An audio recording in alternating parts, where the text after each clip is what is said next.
Hey crew, thanks for joining us again for another episode of the Brew Review Crew. Today, Corey, we've got a beer that's pretty popular out there, and I've never had it. Yeah, Jeff Stinson, one of my new friends, told me that this was his beer of 2014. This is Backwoods Bastard from Founders. It's a barrel-aged, wee heavy Scotch ale. Let's try it out. Glub, glub, glub, glub, glub, glub, glub, glub, glub, glub, glub.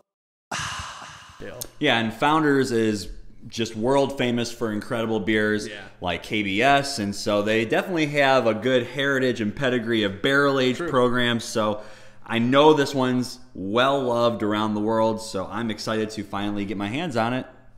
Let's take a sniff. That just smells really rich. Yeah. Full of like vanilla and caramel, a little bourbon in there. It's like some candy. Oakiness. It's like candy. Yeah, it's right. like sweet candy and just sticky, caramely candy melted down into like a liquid. It smells really not decadent, but indulgent. Yeah, it does smell a little decadent though. You're right. I almost feel like it's like toasted marshmallows. Like it's got this really big sweetness, but also this kind of like caramely, burny kind of flavor. But it's got a little boozy fusel notes as well. It's not a stout, but it's got a chocolate cake or brownie mix, brownie batter. Just it's mouth-watering. It smells like it's gonna just be an overload of just sweetness, and this thing smells fantastic. Yeah, I mean, and all of that is a good thing. Yeah, well, I think we've said enough. I think the crew's ready. The crew is ready. I'm ready. I'm a little nervous though. It's 10.2%. It's pretty early. Yeah. We're gonna feel good today, I'll tell you that much. Cheers. Oh man. First off, you know what I'm gonna say first. I'm stealing a line straight from you. That mouthfeel dough. That mouthfeel dough is so good. It's so thick. It's not quite to the stout thickness, but it's definitely like a big, thick, caramely, just sweetness. It definitely has a really well-defined body to it. Flavor-wise, I get just so much burnt caramel. I mean, like, again, those Werther's caramel candies, and then you toast that a little bit, or some toasted marshmallow or something. There is a little burn to it, and a lot of sweetness, I should say. And that barrel characteristic really comes through as well. The oak, the vanilla, some of that char maybe is coming from the barrel. I don't know, but it's fantastic. I think this beer is doing everything in just the right amount. Yeah. Nothing overboard.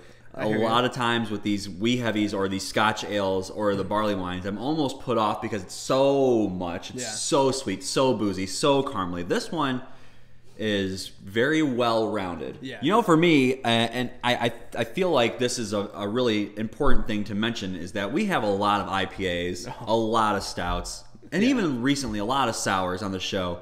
This is a nice little change-up, you know, and I never seek out Scotch ales, ever. I always just leave them on the shelf. This is really kind of a game changer for me. This is a really nice, and I know this is probably one of the best examples out there, but an eye-opening beer for me to maybe give the style another look. You know, what Corey and I love the most about doing this whole entire Brew Review Crew experience is that the interaction we get from people who watch the videos and check out the website. We love reading your comments and your feedback, whether it's good or constructive criticism or just flat out hate. We love it all, and so we really appreciate you guys and the crew reaching out to us. And here is the time we're going to open up something brand new. We're going to pick our BRC VIP of the week, where we take all the comments we get in a week and we pick out the best one out there. Or at least the one that grabs our attention the most. And this comes from TheHerbPuffer. TheHerbPuffer. Why not? Why not? But he says, I'm just going to pass in the whole series. And he talks about the Kentucky Barrel Age series from Alltech that... Let's face it, I think it's a good observation. Let's just pass in that whole series. Back to this beer. Corey, what are you giving it? I think this one is one of the best examples I've ever had of a wee heavy. And I really like that barrel characteristic that goes with it. I'm going to give this one like a 97. I think this is, again, it's right up there with some of the better beers I've ever had. And just the alcohol content yet still being this drinkable, phenomenal. So I'm going to go 95. Okay. A little bit less.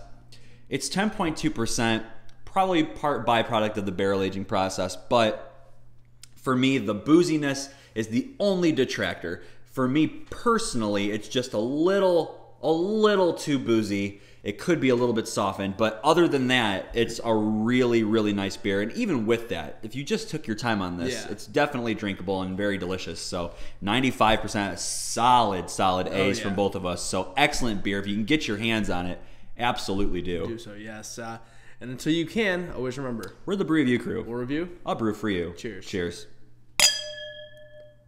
Well, crew, you got it. It's our first look at the Backwoods Bastard from Foundas, and I hope that you put a little comment below telling us what your favorite Scotch ale is, what your favorite wee heavy is, because this is a style we need to get into a little bit more. Absolutely, and if you would like to be in the running for the BRC VIP of the week, you know what you gotta do. You gotta hit the thumbs up button or leave us a comment below and like us on Facebook, follow us on Twitter, go ahead and plus us on Google+, subscribe to the channel, tell your friends, tell your family, and as always, we will see you next time.